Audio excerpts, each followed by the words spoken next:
بسم اللہ الرحمن الرحیم۔ السلام علیکم ناظرین، پاکستان کے ہمسائے ملک بھارت میں کسانوں کی تحریک مودی حکومت کے لیے ایک سیریس چیلنج بنتی جا رہی ہے۔ آج سے 12 روز قبل شروع ہونے والی یہ تحریک جو چند ہزار افراد پر مشتمل تھی، اب لاکھوں کی تعداد تک پہنچ چکی ہے، اور دہلی چلو نام سے یہ تحریک جو ہے اب آج 8 دسمبر کو ملک بند تحریک کا روپ اختیار کرنے جا رہی ہے، کیونکہ تحریک نے رہنماؤں نے پورے بھارت کو کال دی ہے کہ آج پورے ملک کو بند کر دیا جائے، اور تحریک کو ملک کے ساتھ ساتھ عالمگیر سطح پر بھی مسلسل حمایت بڑھتی جا رہی ہے۔ یہ کارنامہ ہے مودی حکومت کا۔ مودی حکومت خاص طور پر جب سے بی جے پی کی دوسری ٹرم شروع ہوئی ہے، مسلسل ایسے مظاہروں اور احتجاجوں کے حصار میں ہے، اور بھارت کے لوگ، وہ چاہے دلت ہوں، چاہے مسلمان ہوں، چاہے دوسری اقلیتی سے تعلق رکھتے ہوں، چاہے مظلوم ہندو برادریاں ہوں، وہ مسلسل اس حکومت کے خلاف سراپا احتجاج ہے، اور اب کسان بھی میدان میں ہے۔ کسانوں کی یہ تحریک، جیسے میں نے کہا، چند دن قبل یعنی آج اس کو 12واں روز ہے، شروع ہوئی تھی، اور 12 دن کے اندر اندر یہ پورے ملک میں تقریباً پھیل چکی ہے۔ ملکی سطح پر اس کی کیا صورتحال ہے، اور بھارتی حکومت، وہاں کے میڈیا، اور جو سنگھ پریوار ہے یعنی وہاں کے شدت پسند ہندو، ان کے طرز عمل کی وجہ سے اس تحریک میں سیاسی عنصر کیسے داخل ہوا، اور اب یہ سیاسی عنصر جو ہے وہ پاکستان سے کیا اپیلیں کر رہا ہے، اور پاکستان اس سلسلے میں کیا کر سکتا ہے، عالمی سطح پر کیا ہو رہا ہے، چیزوں کو ہم ڈسکس کریں گے۔ لیکن اس سے پہلے میری آپ سے درخواست ہے کہ آپ ہمارے چینل کو سبسکرائب کریں اور بیل آئیکن کا بٹن ضرور دبا دیں تاکہ ناظرین، ستمبر میں بھارتی حکومت یعنی مودی حکومت نے 3 زرعی قوانین بھارت کے کسانوں کے لیے یا بھارت کی زراعت کے لیے منظور کیے تھے۔ بھارت کے کسان کہتے ہیں کہ یہ قوانین ہمیں منظور نہیں ہیں، کیونکہ یہ بھارتی کسانوں کے خلاف ہیں، بلکہ ہمیں وہاں کی جو بڑی کاروباری کارپوریشنیں ہیں، بڑے بڑے بزنس امپائرز ہیں، ان کے سامنے ڈال دیا گیا ہے، اور یہ کسانوں کا معاشی قتل عام ہے۔ ہم اس بحث میں تو نہیں پڑتے کیونکہ یہ بھارت کا اندرونی معاملہ ہے، لیکن کسانوں کی بات ہے، انسانوں کی بات ہے، تو ہم اس پر بات کریں گے، خاص طور پر جب تمام دنیا میں امریکہ سے لے کر لندن تک اس پر بات ہو رہی ہے اور اس کے حمایت کی جائے۔ جب یہ قانون منظور ہوئے تو بھارتی کسانوں نے اسی وقت اعلان کیا تھا کہ ہمیں یہ قوانین منظور نہیں ہیں، لیکن اس وقت ان کی آواز پر کان نہیں دھرے گئے۔ پھر یہ نومبر کے آخر میں غالباً 30 نومبر کو پنجاب کے بھارتی کسانوں نے دہلی کی طرف اپنا مارچ شروع کیا۔ یہ چند ہزار لوگ تھے، لیکن ان کو ہریانہ کی جو پولیس ہے ان کے ذریعے روکنے کی کوشش کی گئی، وہاں ان پر لاٹھیاں برسائی گئیں، ٹیئر گیس کا استعمال کیا گیا، اس کے علاوہ ان پر واٹر کینن بھی استعمال کیا گیا، لیکن اس کے باوجود ہریانہ کی پولیس ان کسانوں کو روکنے میں ناکام رہی، بلکہ کسانوں کی جو ہریانہ میں برادری ہے وہ بھی ان کے ساتھ شامل ہو گئی۔ اب یہ لوگ دہلی اور ہریانہ کا جو سنگھو بارڈر ہے وہاں پر موجود ہیں، اور وہاں پر بھی ان پر تشدد کیا گیا اور ان پر لاٹھی چارج کیا گیا۔ اس کے علاوہ وہاں کا جو مین سٹریم بھارتی میڈیا ہے اس نے ان کے خلاف ایک پراپیگنڈا مہم چلائی، نہ صرف مین سٹریم میڈیا پر بلکہ سوشل میڈیا پر بھی مہم چلائی گئی، اور ان کو طرح طرح کے القابات اور اعلیٰ کار قرار دیا گیا۔ سب سے پہلے تو ان کو کانگریس پارٹی کا اعلیٰ کار قرار دیا گیا، اس کے بعد جو متنازع شہریت قانون کے خلاف دہلی کے مسلمانوں اور بھارتی مسلمانوں نے مظاہرے کیے تھے اور دھرنے دیے تھے، ان کو ان کے ساتھ جوڑا گیا، ان کو ملا تک کہا گیا، اور ان کو نہ جانے کیا کیا اور کہاں کہاں کا ایجنٹ قرار دیا گیا، جس کے نتیجے میں اب اس میں ایک سیاسی عنصر جس کا تعلق خالصتان تحریک سے ہے، اس کے لوگ بھی شامل ہو چکے ہیں۔ لیکن اس سے پہلے میں آپ کو بھارت کے کسانوں کے حوالے سے یہ بات بتاتا چلوں کہ بھارت شاید دنیا کا سب سے بڑا اور سب سے ایسا ملک ہے جہاں دنیا میں شاید اتنے انسان خودکشی نہیں کرتے جتنے صرف بھارت میں کسان خودکشی کرتے ہیں۔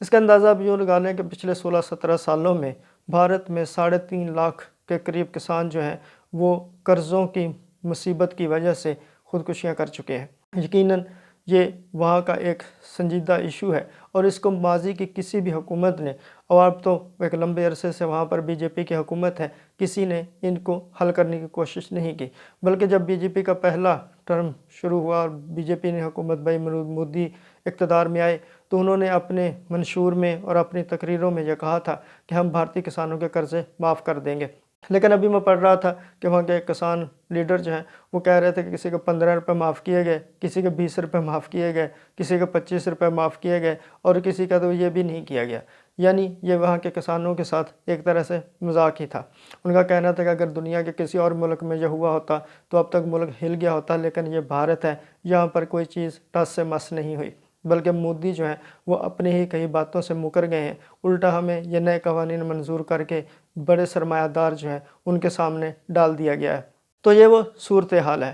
جس کے خلاف کسان سڑکوں پر موجود ہیں، مظاہرین ہیں۔ ان کو جیسے میں نے کہا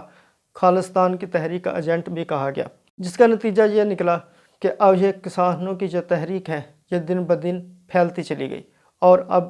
یہ بھارت کی کافی ساری ریاستوں میں اس کا وجود موجود ہے۔ اس کے پھیلاؤ کا ہی نتیجہ ہے کہ کسان جو مارچ کرتے ہوئے دہلی تک جانا چاہتے تھے، آج انہوں نے بھارت کو بند کر دیا اور اس میں انہیں بھارت کے اندر وسیع پیمانے پر حمایت حاصل ہے۔ اب اس کا اندازہ یوں لگا لیں کہ کانگریس سمیت 18 اپوزیشن سیاسی پارٹیاں جو ہیں ان کی حمایت ان مظاہرین کو حاصل ہو چکی ہے۔ اس کے علاوہ 10 ٹریڈ یونینز جو ہیں وہ ان کی حمایت کر رہی ہیں۔ اس کے علاوہ بینک ملازمین کی جو یونینز ہیں وہ ان کی حمایت کر رہی ہیں، اور اس کے علاوہ طلبہ یونینز اور وکلاء بار کونسلز کافی شہر اور ٹرانسپورٹ کو جو یونینز ہیں وہ پہلے اس تحریک کی حمایت کا اعلان کر چکی ہیں۔ تو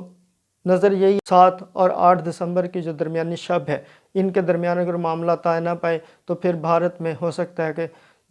کم از کم جو شمالی ریاستیں ہیں وہ بند ہوں، اور دہلی تو پہلے ہی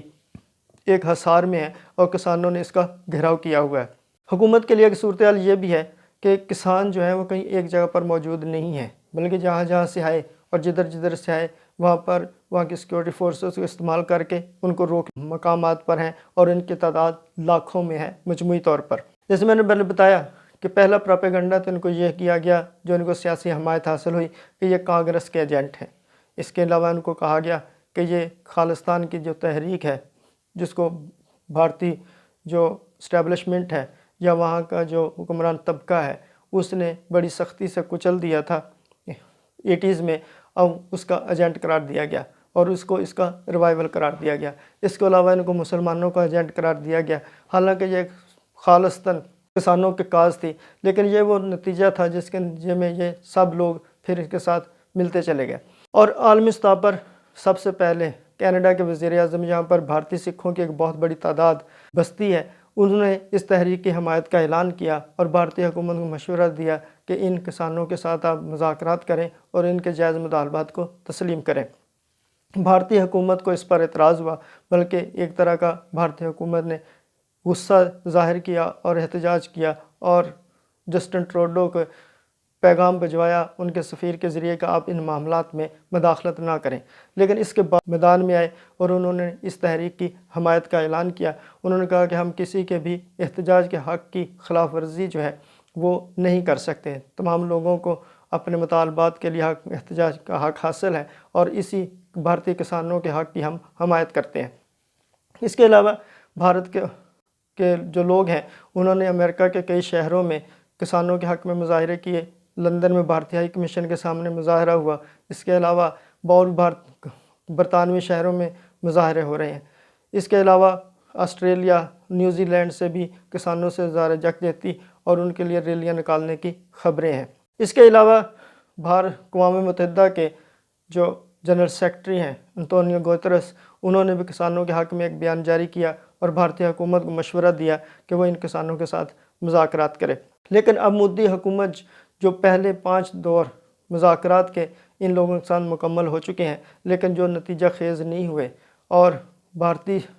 جو کسان ہیں وہ ان کا اصرار ہے ہم ان تینوں قوانین کو واپس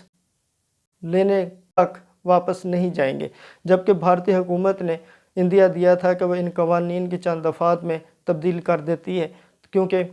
تمام تینوں قوانین کو واپس لینا ممکن نہیں ہے۔ لیکن کسان بضد ہیں کہ ان تمام جو تینوں قانون ہیں انہوں مینوان جس طرح یہ منظور کیے گئے انہیں اسی طرح واپس بھی لیا جائے اور پرانی جو صورتحال ہے یا پرانے جو قوانین ہیں ان کو بحال کیا جائے، لیکن مودی حکومت ابھی اس پر نہیں آ رہی۔ اسی ایک اور بات کا بھی ذکر کرتے چلیں کہ اس وسیع پیمانے پر حمایت ہی ہے کہ اب تقریباً دوسرے جو طبقات ہیں معاشرے کے وہ بھی ان کی حمایت میں سامنے آ رہے ہیں، مثلا کھلاڑی ہوں، اداکار ہوں، لکھاری ہوں، وہ تمام اس تحریک کے یہ حمایت میں باہر نکل چکے ہیں، اور ان کھلاڑیوں اور لکھاریوں کو ماضی میں ان کے خدمات کے عوض جو ایوارڈز وغیرہ مل چکے ہیں حکومت کی طرف سے یا ریاست کی طرف، اس میں بڑی تعداد میں تو کھلاڑی ہیں، کچھ لکھاری بھی ہیں۔ کہنے کا مطلب یہ ہے کہ دن بدن ان کی حمایت بڑھ رہی ہے، اور یہ جو دہلی کو روز سبزیاں اور پھل وغیرہ جو سپلائی ہوتے تھے وہ ہریانہ اور پنجاب سے ہوتے تھے، اور ان کا دہلی کے لوگوں کا ان چیزوں کے لیے دہلی کے لوگوں کا زیادہ تر دار و مدار ان دو ریاستوں اور یو پی پر ہی تھا۔ اب ہریانہ اور پنجاب سے بھی وہ یہ سلسلہ منقطع ہو چکا ہے، اور دہلی کے وزیر اعلیٰ اروند کیجریوال نے بھی حکومت کو مشورہ دیا ہے کہ طاقت کا استعمال کرنے کی بجائے ان کسانوں کے ساتھ مذاکرات کیے جائیں اور جلد سے جلد معاملہ حل کیا جائے۔ لیکن اب مودی حکومت کے لیے دو مسئلے جس کی وجہ سے مودی حکومت ان کے مطالبات کو تسلیم نہیں کر رہی۔ پہلی تو ہے کانگریس پارٹی، کیونکہ بی جے پی کی سب سے بڑی حریف اپوزیشن پارٹی اب بھی کانگریس ہی ہے۔ کانگریس کسانوں کے ساتھ کھڑی ہے۔ اگر کسان جیتے ہیں اور مودی حکومت ان قوانین کو واپس لیتی ہے تو یہ ایک طرح سے اپوزیشن جماعتوں کی، خاص طور پر کانگریس کی جیت ہوگی، کیونکہ سب سے پہلے کانگریس ہی کسانوں کے ساتھ کھڑی ہوئی تھی، اس کے بعد دوسرے لوگ اس کے ساتھ شامل ہوتے چلے گئے۔ اس کے علاوہ اگر دوسری یہ چیز ہوگی کہ اگر قانون واپس ہوتا ہے تو ایک ایگزامپل سیٹ ہو جائے گی۔ اس وقت بھارت کے اندر صورتحال یہ ہے کہ بھارت کے بہت سے طبقوں کو بھارت کے بہت سے نئے قوانین جو منظور کیے گئے ہیں پر اعتراضات ہیں۔ مثلا کشمیر میں 370 کا قانون جو ہے وہ واپس لیا گیا تو کشمیریوں کے اعتراض ہے تو ان کو بھی واپس لینا پڑے گا۔ اس کے بعد متنازع شہریت قانون ہے، اس کے حوالے سے بھی وہاں کی اقلیتوں، خاص طور پر مسلمانوں اور وہاں کے جو دوسرے نچلے طبقات ہیں ان کو اعتراضات ہیں تو ان کو بھی واپس لینا پڑے گا۔ غرض مودی حکومت کو اس وقت ایک سیریس چیلنج درپیش ہے اور مودی حکومت گھر چکی ہے۔ اب دیکھتے ہیں آگے چل کر اس کا کیا نتیجہ نکلتا ہے۔ البتہ جب سے مودی حکومت اس خطے میں برسر اقتدار آئی ہے، نہ صرف بھارت بلکہ پورے خطے میں بے چینی جو ہے وہ بڑھ رہی ہے۔ شاید یہی وجہ ہے کہ عالمی سطح پر بھی